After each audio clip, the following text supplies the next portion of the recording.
Good morning students, सुप्रभात। और कैसे हैं आप? आई होप आप सब सिंसियरली घर में पढ़ रहे होंगे। बच्चों, इससे पहले हमने मैट्रिसेस का चैप्टर किया था और आज हम डिटर्मिनेंट करना चाह रहे हैं, चैप्टर 4 डिटर्मिनेंट। ये चैप्टर शुरू करने से पहले मैं आपको ये बता देना चाहती हूँ, एनुअल एग्जाम में मैट्रिसेस और डिटर्मिनेंट में से 11 मार्क्स के क्वेश्चंस आते हैं,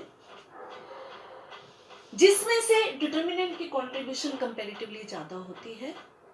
आप इन दोनों चैप्टर्स को बहुत अच्छी तरह से करोगे और मोर ओवर पूरे सिलेबस में से मेरे को लगता है कि determinant and matrices the easiest one, सबसे इजी चैप्टर है। लेकिन इन चैप्टर्स में कैलकुलेशन है, जिसके लिए प्रैक्टिस की बहुत जरूरत है। जब तक आप खुद एक एक क्वेश्चंस करके नहीं देखोगे, then you will not be able to attempt in your exam. Matrices के चैप्टर में से अगर आपको कोई डाउट है तो आप मेरे को बताएंगे, then I will clear it. मैं उसको किसी भी मेथड से क्लियर करूंगी। Clear? Now start with chapter 4 determinants.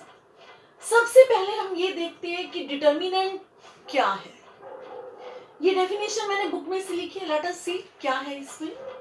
To average square matrix A, which is equal to small aij of order n, we can associate a number real or complex called determinant of the square matrix A, where aij is the ijth element of A.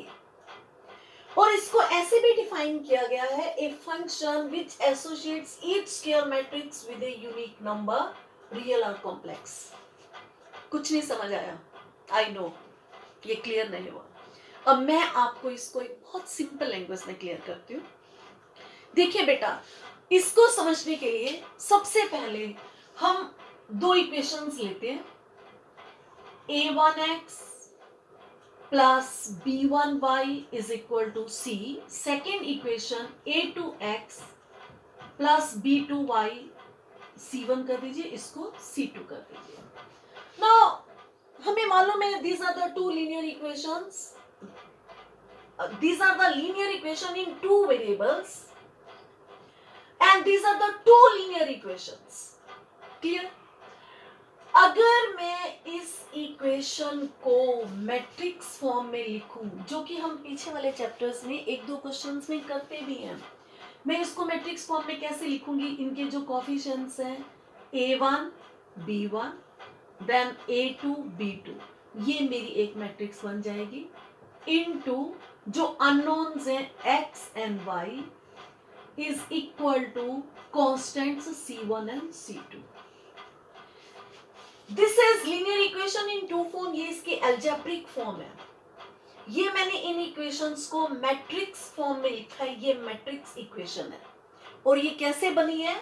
हमने coefficients को एक अलग matrix में लिख दिया है, इसका order 2/2 है, और फिर मैंने वेरिएबल की मैट्रिक्स लिखी है, इसका ऑर्डर 2/1 है, एंड दिस इज अगेन 2/1।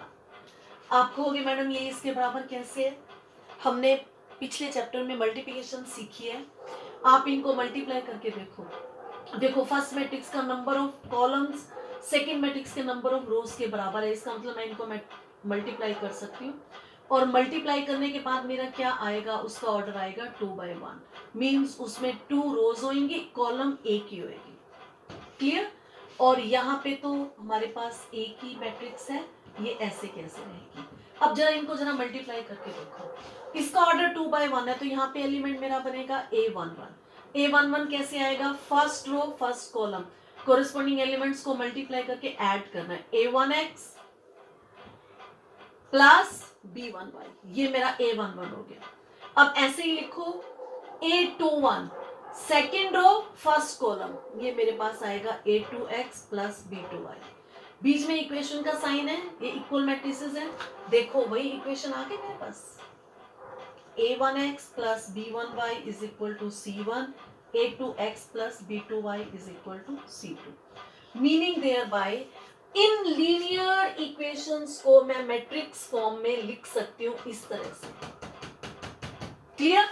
और इस मैट्रिक्स फॉर्म को हम इनको ये भी, मैं इसको कैसे लिख सकती हूँ, ax is equal to b, ये मेरी मैट्रिक्स इक्वेशन है, where a is the coefficient matrix, x is the matrix of variables and b is the matrix of constant. Clear to everyone? अब हम 10th क्लास में ये सीख कर आते हैं इन लीनियर इक्वेशन का यूनिक सॉल्यूशन कब होता है। Yes, any one of you, इनका यूनिक सॉल्यूशन कब होता है? आप ये 10th क्लास में पढ़ के आते हो, when a1 upon a2 is not equal to b1 upon b2, then it has an unique solution. Clear? पढ़कर आते हैं। अब यहां से क्रॉस मल्टीप्लाई करो, a1 b2 is not equal to a2 b1. Now this implies a1 b1, इसको इस side पर ले आए, minus a2 b1 is not equal to 0. Means जब इस एक्सप्रेशन की वैल्यू नॉट इक्वल टू 0 है तो इस इक्वेशन का हमारे पास यूनिक सॉल्यूशन होगा। मीनिंग देयर बाय, जब ये मेरे पास नॉन जीरो है तो इस मैट्रिक्स इक्वेशन का जो सॉल्यूशन है वो क्या होगा? यूनिक होगा। अब आप देखिए, ये मेरे पास मैट्रिक्स है,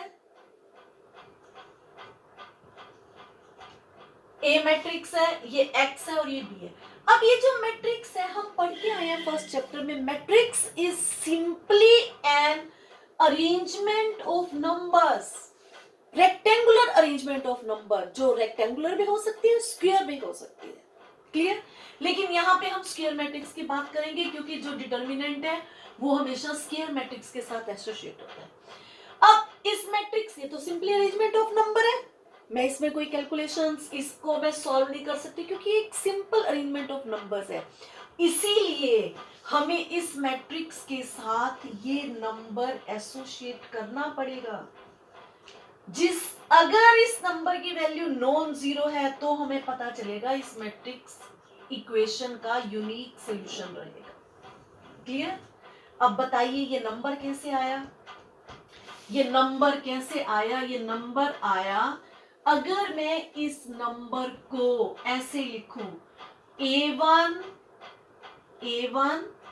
a2 b1 b2, meaning there bye, मैं अगर इन चार नंबर्स को दो बार्स में लिखती हूं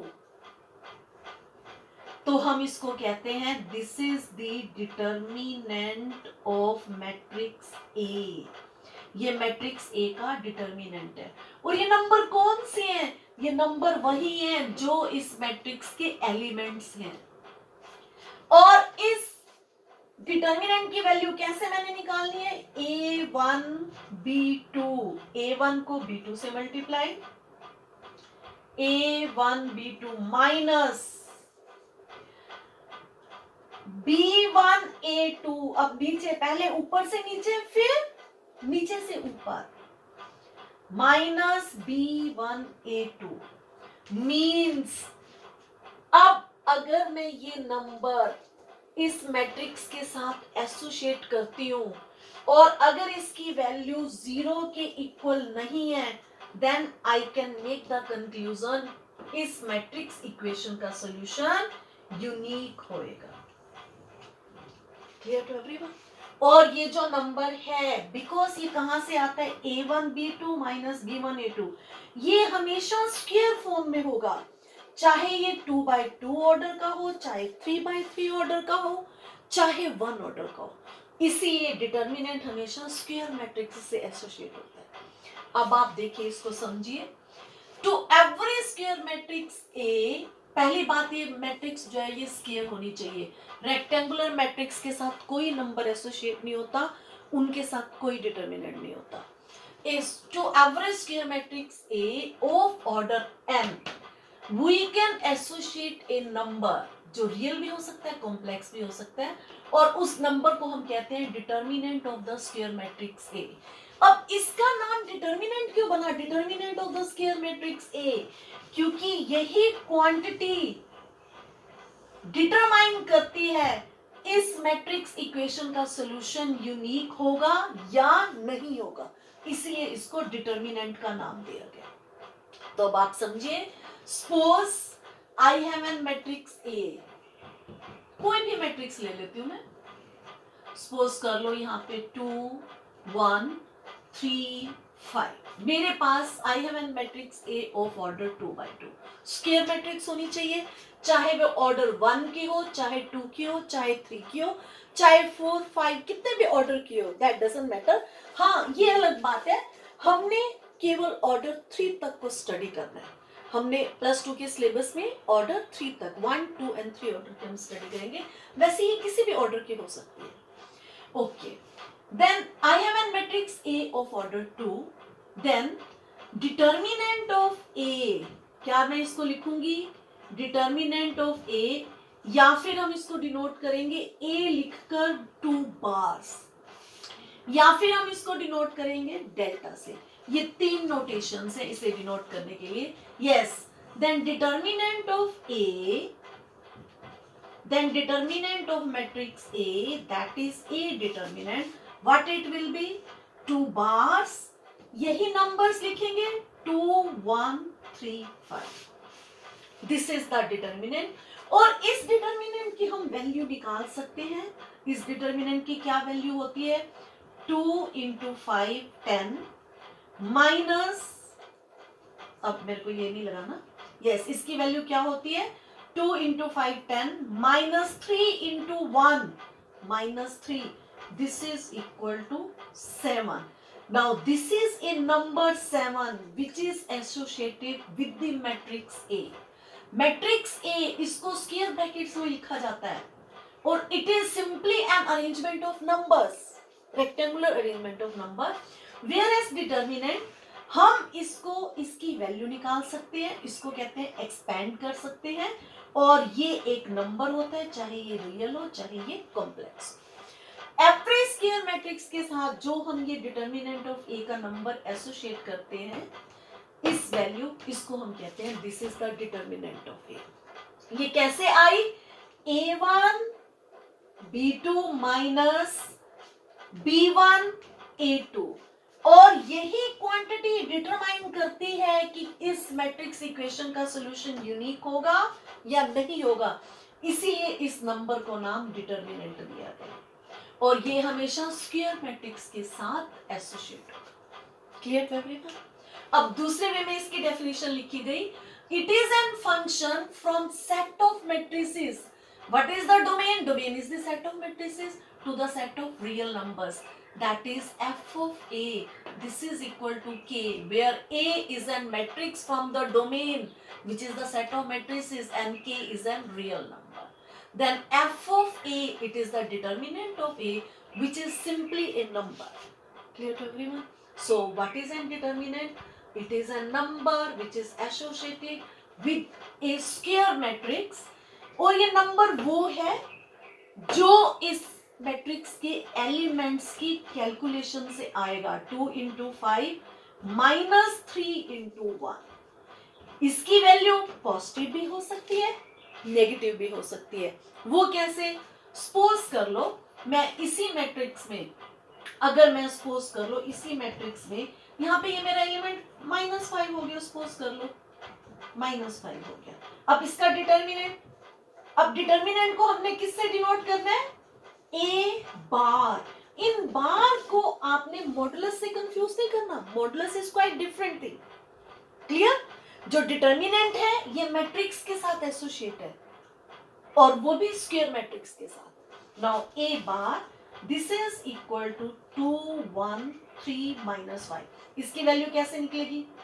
yes, what will be 2 × -5 minus 3 × 1 3, what it will be, -10 -3, this is -30. It can have positive value or negative, इसकी कोई भी वैल्यू हो सकती है, इसकी 0 भी वैल्यू हो सकती है। Clear to everyone? जबकि मॉडुलस हमेशा पॉजिटिव वैल्यू होती है, तो इसलिए इसको मॉडुलस से कंफ्यूज नहीं करना। डिटर्मिनेंट में सिंपली हम सीधी लाइंस बार लगाते हैं, और मैट्रिक्स में हमेशा हम ये स्क्वायर मैट्रिक्स लगाते हैं. Now this is the definition of matrix. So what is an this is the definition of determinant. So what is a determinant? Determinant is a number associated with every square matrix which can be जो number है वो चाहे real हो चाहे वो complex हो. Clear to everyone? And it is denoted by determinant of matrix A bar और फिर डेल्टा से. अब हम नेक्स्ट टॉपिक करेंगे अपना, that is to find the value of a determinant. हाँ जी, अब हमने ये सीखना है हम किसी भी डिटर्मिनेंट की वैल्यू को कैसे निकालेंगे. यस, इसको देखिए कैसे करेंगे हम.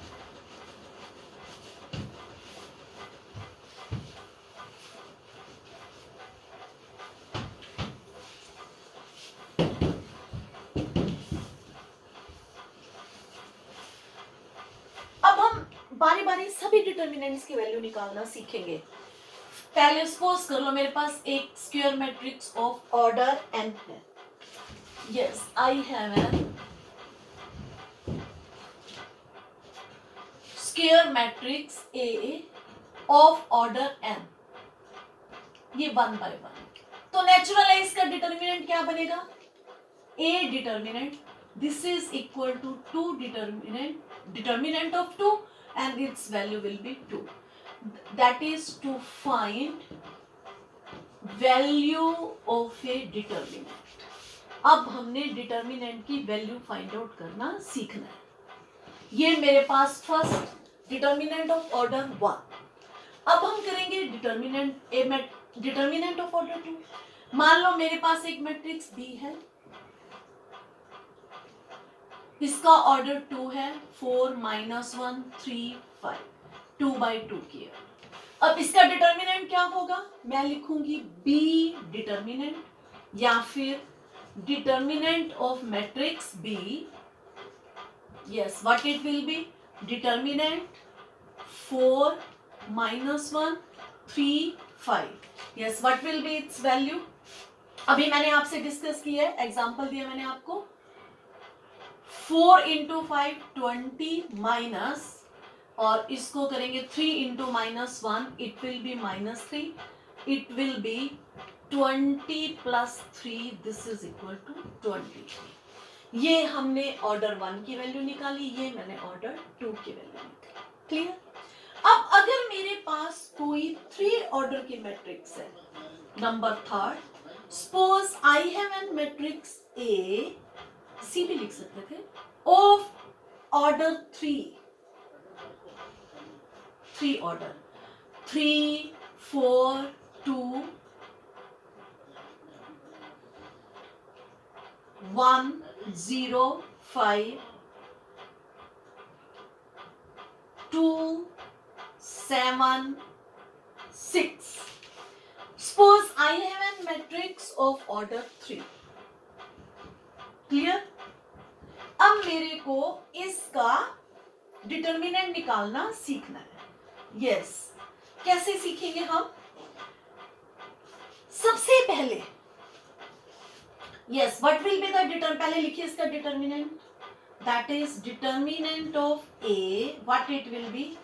हमने बार लगा के पहले इसको लिखना है.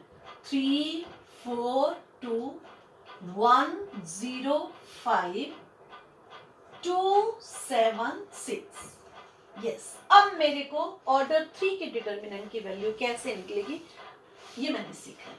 सबसे पहले मेरे को ये देखना है कि इसका ऑर्डर 3 है. मैं इसमें 3 ऑर्डर है, it means this is the first row, this is the second row, this is third row, and this is your first column, second column, third column. मैं इसकी वैल्यू फर्स्ट रो से निकाल रही हूं, तो मैं इसको कैसे लिखूंगी? Expand by R1. हाँ जी, कैसे वैल्यू निकालेंगे? सबसे पहले मैं इसका ये फर्स्ट एलिमेंट लिख दूंगी, क्या है? 3. क्लियर? अब 3 की लोकेशन क्या है? ये क्या चीज है? ये A11 है. ये क्या है? A11. A11 means जो first element, this is the element which lies in the first row and the first column, इसके सुफिक्सेस 1 एंड 1 है, तो मैं यहाँ पे लिखूंगी 1 प्लस 1, सॉरी यहाँ पे लिखूंगी मैं -1 की power i plus J mean जो इनके सुफिक्सेस हैं, that is in my case is 1 plus 1, first element 3। अब इसके बाद 3 की रो और कॉलम को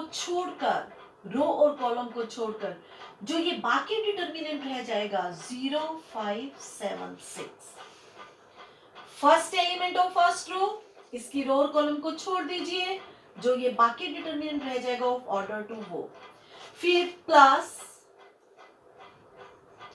नाउ सेकेंड एलिमेंट इसकी क्या पोजीशन है, A22, तो इसलिए मैं पहले क्या लिखूंगी -1 की power 2 plus 2 into element 4 into, इसकी रो और कॉलम छोड़ दो, 4 की रो ये होगी, कॉलम ये हो गया, अब मैं इसकी रो और कॉलम छोड़ दूंगी तो मेरे पास क्या रह जाएगा 1 2 5 6, 1 2 5 6, थोड़ा खुला खुला लिख देते हैं, प्लस।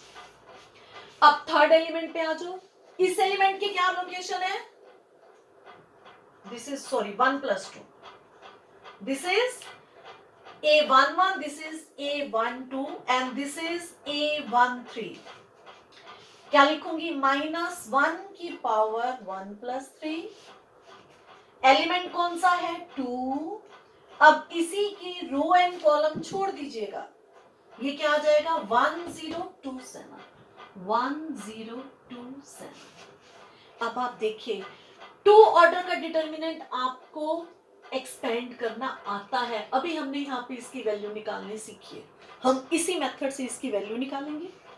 हाँ जी कीजिए, कैसे करेंगे बोलिए, this will be equal to -1 raised to power 1 plus 1, that is -1 raised to power 2, that will be +1, 3 into 0 into 6 0 minus 7 into 5 35 plus -1 raised to power 3, -1 raised to power odd number आ गया, तो ये क्या रहेगा माइनस रहेगा, -4 into 1 into 6, वही method हमारा 6 -10 plus -1 raise to power 4 plus हो जाएगा 2 into 1 into 7 7 -0, yes what it will be, solve कीजिए इसको, 3 into -35 it will become -105, yes what it will become -105, now this is -4 plus 16, this will be 7 into 2, this is your 14, yes solve it, what it will be, this will be your 30 minus 30, it will become -75, now this is the value of determinant of this matrix A, ये इस matrix A के determinant की value है, ये मैंने आपको एक example लेकर दिखाया है। अब यहाँ पे आपको दो चीजें और क्लियर करनी है, क्या क्लियर करनी है, हम डिटर्मिनेंट की वैल्यू चाहे किसी भी रो से निकाले, चाहे R1 से निकाले, चाहे R2 के एलिमेंट से निकाले, चाहे R3 के एलिमेंट से निकाले, वो हमेशा सेम आएगी। Very beautiful result. आप डिटर्मिनेंट की वैल्यू किसी भी रो से निकालो, वो हमेशा सेम होगी। ऐसे ही डिटर्मिनेंट की वैल्यू किसी भी कॉलम से निकालो, वो हमेशा सेम आएगी। अब देखो, इसको करके देखो, ये मैंने इसको कहां से एक्सपेंड किया था, R1 से। अब जरा आप R2 से एक्सपेंड करके देखो। Yes, expand by R2।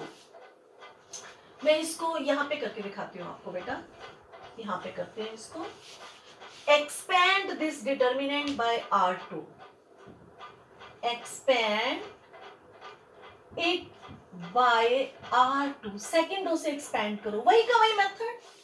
First element, ये कौन सा एलिमेंट है, A21, ये A21 है, तो -1 की पावर 2 + 1, क्योंकि ये मेरे, ये कौन सा एलिमेंट है, ये है A21, ये A22, ये है A23। क्लियर? हाँ जी स्टूडेंट, अब मैं इसको सेकेंड रो से एक्सपेंड करती हूँ, एक्सपेंड बाय R2। हमारा मेथड वही का वही रहेगा।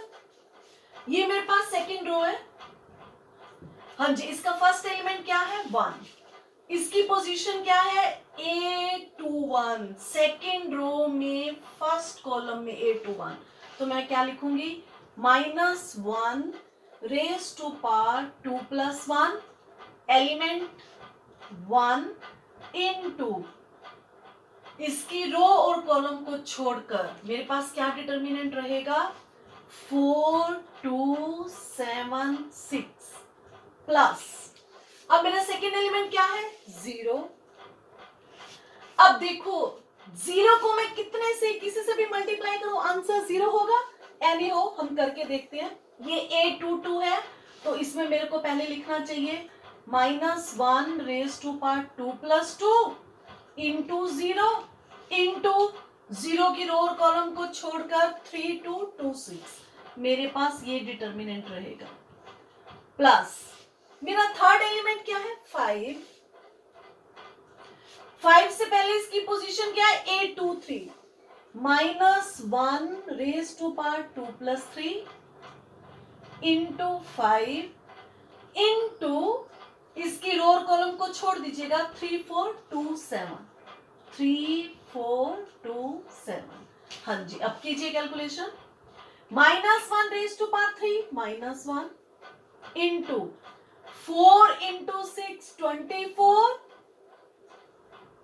-40 प्लस, यहां पे एलिमेंट 0 है, इस सब का वैल्यू क्या आ जाएगी, 0 plus -1 raise to power 2 + 5, that will be -1 into 5 into 21 - 8, 21 - 8, so what it will be, 24 - 14 10 -10 plus 0 plus, this is 21 - 8 13 into 5 65 minus 65 and your answer is -75। तो अब हमने क्या देखा, अगर हम किसी भी डिटर्मिनेंट को, उसे चाहे किसी रो से, चाहे R1 से एक्सपेंड करें या फिर चाहे R2 से एक्सपेंड करें, उसकी वैल्यू क्या आएगी, सेम आएगी। तो ये हमारा बहुत बड़ा रिजल्ट है, डिटर्मिनेंट को हम किसी भी रो से या किसी भी कॉलम से एक्सपेंड करें तो उसकी वैल्यू हमेशा सेम आती है। इसीलिए हम वो रो प्रेफर करते हैं जहां पे नंबर ऑफ जीरोस 1 हो, 2 हो या 3 हो। जिस रो या कॉलम में नंबर ऑफ जीरोस ज्यादा होंगे वहां से वैल्यू निकालना इजी हो जाएगा। क्यों? क्योंकि 0 आने से वो पूरी एक्सप्रेशन 0 होगी। अब आप देखो, अगर इसी रो में मान लो सेकंड भी 0 होता तो ये वाली एक्सप्रेशन भी 0 हो जाती, और अगर थर्ड भी 0 होती तो इसका मतलब 0 + 0 + 0, यहाँ पे इसमें यहाँ 5 था तो इसकी वैल्यू क्या आ जाएगी, 0 आ जाएगी। यहां से एक और कंक्लूजन निकलता है, अगर डिटर्मिनेंट की किसी की भी रो के सारे एलिमेंट 0 है या किसी कॉलम के सारे एलिमेंट 0 है तो उसकी वैल्यू क्या बन जाएगी, 0 बन जाएगी। Clear to everyone? तो आपने ये दो रिजल्ट याद करने हैं। अभी हमने पहले ही हमने क्या सीखा, डिटर्मिनेंट ऑफ ऑर्डर 1 उसकी वैल्यू निकालना, फिर डिटर्मिनेंट ऑफ 2 की वैल्यू कैसे निकालते हैं, ऐसे ऊपर से नीचे मल्टीप्लाई, देन माइनस का साइन लगाकर नीचे से ऊपर मल्टीप्लाई, बीच में माइनस का साइन लगाना है। फिर थर्ड ऑर्डर डिटर्मिनेंट में कैसे निकालते हैं, पहले हम लिखते हैं -1 की पावर i + j और एलिमेंट, उसके बाद उसकी रो और कॉलम को छोड़कर जो आता है हम वो डिटर्मिनेंट लिख लेते हैं। ये मैंने आपको एक सिंपल एग्जांपल लेके सिखाया था। अब मैं इसी कॉन्सेप्ट को आपको जनरलाइज करके दिखाती हूँ। कैसे, मैं बेटा इसको रब कर देती हूँ, first order and second order को, ये तो बहुत ही आसान है वैसे भी। हमने सीख भी लिया है। हाँ जी, देखो अब हम इसको जनरलाइज कैसे करेंगे। मान लो मेरे पास एक मैट्रिक्स ए है, इसके elements A11, A12, A13, A21, A22, A23, A31, A32, A33। ये मेरे पास एक 3x3 ऑर्डर की मैट्रिक्स है जिसके एलिमेंट्स ये अब मैंने जनरल फॉर्म लिखी है क्योंकि यहाँ पे 3, 4, 2 कुछ कोई भी नंबर हो सकते हैं तो उनको ये जनरल। अब बताओ इसका डिटर्मिनेंट पहले क्या बनेगा, A determinant, this is equal to, पहले तो हम इसका डिटर्मिनेंट लिखेंगे A11, A12, A13, A21, A22, A23, A31, A32, A33. Now this is an determinant of the matrix A of order 3x3. अब इसको एक्सपेंड कैसे करेंगे, देखो मैं ये जनरलाइज करके आपको दिखा रही हूँ। Expand 8 bye R1, first row से एक्सपेंड करेंगे। क्या लिखेंगे, सबसे पहले -1 रेज टू पावर, इस एलिमेंट के सुफिक्सेस है 1 1, तो मैं लिखूंगी 1 + 1। देन एलिमेंट A11, उसके बाद इसकी रो और कॉलम को छोड़कर मेरे पास क्या आ जाएगा, A22, A23 and A32, A33। Then again next वही प्रोसीजर, +-1 रेज टू पावर, इसके सुफिक्सेस क्या है 1 2, 1 + 2। क्लियर। फिर मैं एलिमेंट लिखूंगी A12, उसके बाद इसकी रो और कॉलम को छोड़ दीजिए तो मेरे पास क्या रह जाएगा, A21, A23, A31, A33 plus, अब नेक्स्ट एलिमेंट ले लो A13, हाँ जी, -1 की पावर 1 + 3, A13 के ये फिक्सेस हैं, ये A13। अब एलिमेंट लो A13, उसके बाद डिटर्मिनेंट, इसकी रो और कॉलम को छोड़ दो, ये क्या आ जाएगा, A21, A22, A31, A32। Yes, हाँ जी। अब आप देखिए इसकी वैल्यू क्या बनेगी मेरे पास, दिस इज इक्वल टू -1 की पावर 2 +1 हो जाएगा, ये आ जाएगा A11।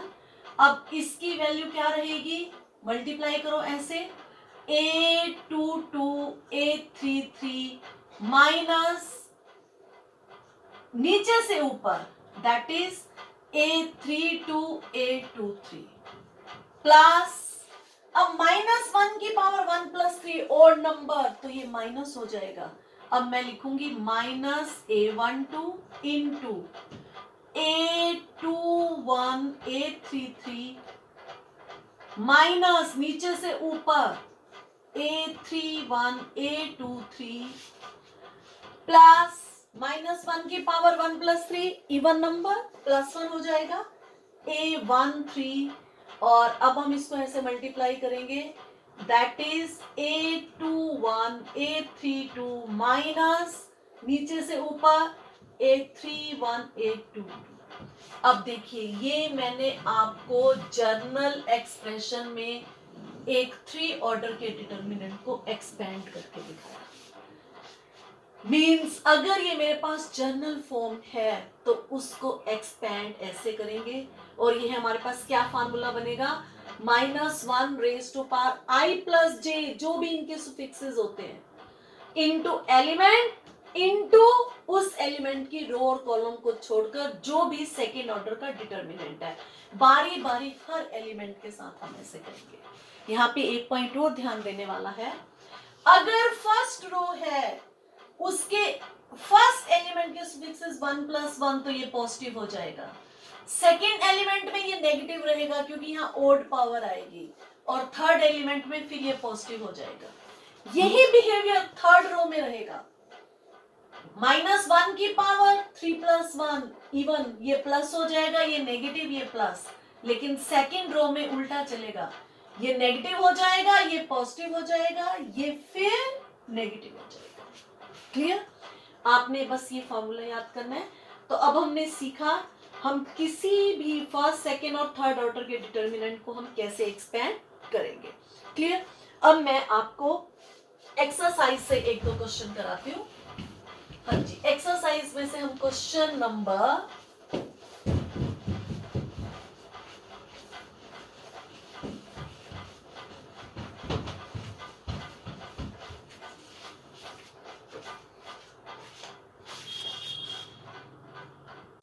स्टूडेंट्स, अब हम करेंगे एक्सरसाइज 4.1 का सेकेंड क्वेश्चन फर्स्ट पार्ट। यहाँ पे नंबर्स ना हो गए, टी रेशियोस लिखे हुए हैं, कोई प्रॉब्लम नहीं है, हमारा वही मेथड रहेगा। This is and determinant of order 2/2। तो मैं इसको कैसे करूंगी बताइए जरा, सीधी सी बात है इस डिटर्मिनेंट को। हाँ जी, पहले इसको इससे मल्टीप्लाई करो, क्या हो जाएगा, cos square theta minus sin theta into minus sin theta minus sin square theta. What it will be? Cos square theta plus sin square theta and your value will be 1. इसलिए determinant में यहाँ पे उसके entries number भी हो सकते हैं, कोई फंक्शंस भी हो सकते हैं। क्लियर? अब हम करते हैं एक्सरसाइज का question number 4। If A is the given matrix, ये हमें यहाँ पे मैट्रिक्स दे रखी है बेटा। Yes, if A is this matrix, if A is the given matrix of order 3/3, then what? Then show that determinant of 3A is equal to 27 into determinant of A. ये मेरे को प्रूव करना है। देखिए, prove करने के लिए जो भी चीज प्रूव करनी होती है हम उसकी लेफ्ट हैंड साइड की कैलकुलेशन करते हैं, फिर राइट हैंड साइड के, और दोनों को इक्वल प्रूव कर देते हैं। यहाँ पे 3A लिखा हुआ है, डिटर्मिनेंट ऑफ 3A, तो इसलिए मैं पहले इस मैट्रिक्स A को 3 से मल्टीप्लाई कर लेती हूँ। हाँ जी, कीजिए मल्टीप्लाई। हमने ये पढ़ा है जब भी हम किसी भी मैट्रिक्स को किसी स्केलर से मल्टीप्लाई करते हैं तो हम उसके हर एलिमेंट से मल्टीप्लाई करते हैं। तो क्या ये बन जाएगी 3 0 3 0 1 into 3 3 6 0 0 12। ये मेरे पास मैट्रिक्स आ गई 3A। अब मेरे को क्या प्रूव करना है, आई हैव टू प्रूव, हाँ जी क्या प्रूव करना है बेटा, टू प्रूव, मेरे को प्रूव करना है determinant of 3A is equal to 27 into determinant of A। Okay, left hand side की वैल्यू निकालिए। डिटर्मिनेंट ऑफ 3A, ये मेरे पास 3A मैट्रिक्स है, तो इसका डिटर्मिनेंट क्या होगा 3A determinant, what it will B, इसका डिटर्मिनेंट ले लेंगे हम 3 0 3 0 3 6 0 0 12। देखो बेटे, जब आप स्क्वायर ब्रैकेट लगाते हो तो ये मैट्रिक्स होती है, और जब मैंने डिटर्मिनेंट लेना है तो मैंने सिंपली बार्स लगाने हैं। अब मेरे पास ये डिटर्मिनेंट आ गया, अब मेरे को इसकी वैल्यू निकालनी है। अभी हमने पढ़ा था कि अगर किसी भी डिटर्मिनेंट की रोज में जीरोस आ जाए तो वहां से वैल्यू निकालने में आसानी हो जाती है, कैलकुलेशंस कम हो जाती है। तो अब बताओ मैं कहां से निकालूं, मेरे को लग रहा है R1 में एक जीरो है, R2 में एक जीरो है, R3 में 2 जीरो पड़ी है। ठीक है, तो मैं क्या कर रही हूँ, इसको मैं कर रही हूँ एक्सपेंड बाय R3, मैं इसको R3 से एक्सपेंड कर रही हूँ। हाँ जी, क्या मेरी वैल्यू आ जाएगी R3 से, फर्स्ट एलिमेंट 0, सेकेंड एलिमेंट 0, अब थर्ड एलिमेंट, ये एलिमेंट है A33, तो -1 की पावर 3 + 3 इंटू 12 इंटू इसकी रो और कॉलम छोड़ दो, मेरे पास क्या रह जाएगा 3003, ये रह जाएगा ना। क्लियर? तो इसकी क्या वैल्यू बनेगी, इसकी वैल्यू बनेगी 0 + 0 -1 रेज़ टू पावर 6, 0 1 हो जाएगा, इंटू 12 इंटू इसकी वैल्यू निकालो, 3 3 9 - 0, यस 9 - 0 इट विल बी 9। तो मेरे पास इसकी वैल्यू क्या आ जाएगी, इट विल बी 12 इंटू 9 108। ये मेरी लेफ्ट हैंड साइड की वैल्यू आ गई। अब मैं राइट हैंड साइड की वैल्यू निकालूंगी। Yes, what is on right hand side, 27 into determinant of A, 27. Yes, determinant of A, मेरे पास मैट्रिक्स ए है तो मैं ए मैट्रिक्स का डिटर्मिनेंट ले लूंगी. हाँ जी, what will be the determinant of A? 1 0 1 0 1 2 0 0 4. Clear? अब इसको एक्सपेंड करो. 27 इंटू, हाँ जी, मैं इसको कहां से एक्सपेंड करूं? मैं इसको थर्ड रो से एक्सपेंड कर रही हूं. एक्सपेंड बाय थर्ड रो, पहले लिख लो. Expand by R3. Yes, what you get? 27 वैसे के वैसे, ये तो भारी है, इनटू, हाँ जी, क्या आ जाएगा मेरे पास?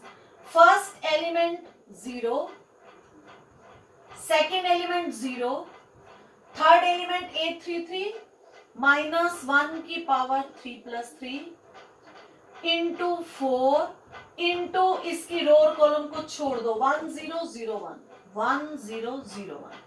Yes, what it will B? 27 into ये 00 माइनस 1 की पावर 6 1 हो जाएगा इंटू 4, ये हो जाएगा 1 into 1 minus 0, 1 minus 0, 1 minus 0. Yes, but it will be 27 into 4.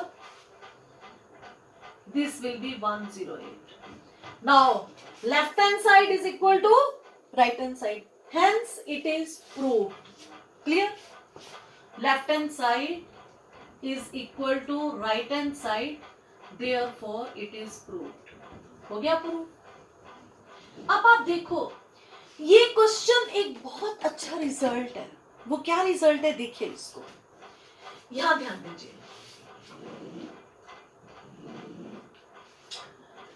If A is a matrix of order 3 by 3, then determinant of 3A is equal to 27 into determinant of A. Meaning thereby, मैं इस result को generalized करने लगी हूं. If A is a matrix of order 3 by 3, then determinant of 3A, this is equal to 27 into A. Determinant means 3 की पावर 3 into determinant of A. Meaning thereby, अगर ये मैट्रिक्स 2 by 2 की होती तो क्या बनता?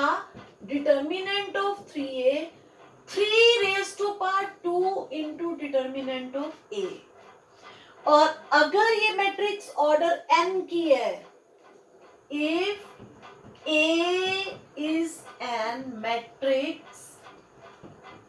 of order n, then determinant of 3A, this is equal to 3 raised to power n into determinant of A. अब जरूरी नहीं है मैं हर बार इसको 3 से मल्टीप्लाई करूं, 3AO. यहां पे इसको जनरलाइज करो. If A is a matrix of order n, then KA means अगर किसी भी मैट्रिक्स को मैं K से मल्टीप्लाई करके अगर मैं उसका डिटर्मिनेंट लेती हूं और वो matrix n by n order की है, n by of order n है, then it will be k, जिस भी स्केलर से मल्टीप्लाई करते हैं, raise to power n into determinant of a. Most important result for 1 marks questions. आपके MCQ आने हैं और ये क्वेश्चन बहुत इंपॉर्टेंट है. मैनी टाइम्स, ये कितनी बार ये क्वेश्चन बोर्ड में आया हुआ है. ये तुम्हारी एक्सरसाइज 4.2 का 15th क्वेश्चन है. Question number 15, exercise 4.2. वैसे इस क्वेश्चन को इसी एक्सरसाइज में होना चाहिए था, लेकिन एनसीईआरटी की बुक में उन्होंने 4.2 में दिया है. उसमें ये क्वेश्चन नंबर 15 है and this is most important question. क्या है रिजल्ट ये, if A is an matrix of order n, then k a determinant this will be equal to k raise to power n into determinant of a। ये आपने बहुत अच्छे से करना है। Clear to everyone? मैंने इसलिए आपको ये क्वेश्चन नंबर 4 कराया है।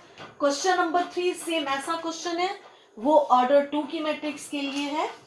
अब मैं आपको बाकी क्वेश्चन नंबर 5 6 तो सिंपल 3 ऑर्डर को हमें एक्सपेंड करना है।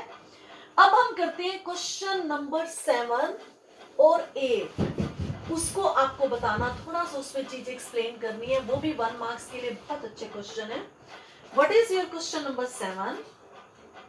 Question number 7, find the value of x if 2 4 5 1 is equal to 2x 4 6 and x. This is your question number 7। और इसके बाद हम एक क्वेश्चन नंबर 8 भी करते हैं, वो भी इसी तरह का ही है, और आपने ये दोनों क्वेश्चन जरूर करने बेटा। Yes, question number 8, if x to 18x determinant is equal to 6 to 18 6, x की वैल्यू निकाल ली है। अब बेटे यहाँ पे दो चीजें ध्यान देने वाली है। सबसे पहले आप इसको ध्यान से देखो, दिस इज योर 2 4 5 1, ये यहाँ पे डिटर्मिनेंट है, ये यहाँ पे क्या है? डिटर्मिनेंट है। अब डिटर्मिनेंट है, मेरे को x की वैल्यू फाइंड आउट करनी है। फाइंड x, क्या क्वेश्चन है हमारा? Find x। हाँ जी, अब हम डिटर्मिनेंट की वैल्यू, बीच में इक्वल टू का साइन है, इसका मतलब left hand side is equal to right hand side. यहां से डिटर्मिनेंट की वैल्यू क्या आएगी? 2 into 1, 2 minus 20 is equal to, यहां से इसको एक्सपेंड करूंगी, 2x into x, 2x square minus 24। Equation बन गई। We will solve it. yes, what it will be? minus 18 is equal to 2x square minus 24। 24 इधर आके प्लस का हो जाएगा। yes, what it will become? 6 and x square is equal to 3, x is equal to root 3 plus minus root 3। Clear? अब ये question 1 marks के लिए बहुत इंपॉर्टेंट है, लेकिन यहाँ पे बच्चे बहुत बड़ी गलती करते हैं। क्या गलती करते हैं? वो इसको मैट्रिक्स समझकर वो सीधा लिख लेते हैं 2x is equal to 4, therefore x is equal to 1। This is wrong। आपने ये ध्यान देना है, ये ऐसे नहीं बनी हुई। अगर ये ऐसे हो तो ये मैट्रिक्स है। Equal matrix is only then corresponding elements are equal, फिर हम ऐसे करेंगे। लेकिन यहाँ पे ये मैट्रिक्स नहीं है, ये डिटर्मिनेंट है। आपने इस बात का ये ध्यान देना है। डिटर्मिनेंट में you can not do corresponding elements are equal, no concept. Determinant में ऐसा कोई कॉन्सेप्ट नहीं है। Clear to everyone? वो मैट्रिसेस में है। तो इसलिए अगर डिटर्मिनेंट है तो आप इस डिटर्मिनेंट की अलग वैल्यू निकालो, इसके अलग वैल्यू निकालो, दोनों को इक्वल करके इक्वेशन सॉल्व करो। अगर मैट्रिसेस है फिर कोरस्पॉन्डिंग एलिमेंट्स इक्वल करके करना है। अब ऐसा ही यहाँ पे है, यहाँ पे देखो, यहाँ पे भी, यहाँ पे हमारे पास डिटर्मिनेंट्स हैं, तो आपका वही मेथड रहेगा। कैसे करोगे? X square minus 36 x into x, x square minus 36 is equal to, ये क्या आ जाएगा? 36 minus 36। Yes, it will be 0। x square minus 36 is 0। x square is equal to 36। x is equal to plus minus 6। This will be your answer। Again, very good question for 1 marks। आपने ये ध्यान देना है। अगर question में, वैसे यहाँ पे वो ठीक नहीं रहेगा, अगर ऐसे लगाओ तो मैट्रिक्स है, फिर आप कोरस्पॉन्डिंग एलिमेंट्स इक्वल करके वैल्यू दे सकते हो। लेकिन अगर ऐसे नहीं है तो ये डिटर्मिनेंट है। आपको डिटर्मिनेंट की वैल्यू निकाल कर लेफ्ट हैंड साइड में भी वैल्यू निकालनी है, राइट हैंड साइड में भी, उनको इक्वल करके फिर एक्स की वैल्यू निकालनी है। Very important question for 1 marks. आज हम यही खत्म करते हैं। आप इन क्वेश्चंस को अच्छी तरह से सॉल्व करोगे। बहुत सिंपल कॉन्सेप्ट है, ध्यान से करेंगे क्योंकि आगे हमें इसी कॉन्सेप्ट की जरूरत पड़ेगी। ओके बेटा, थैंक्स।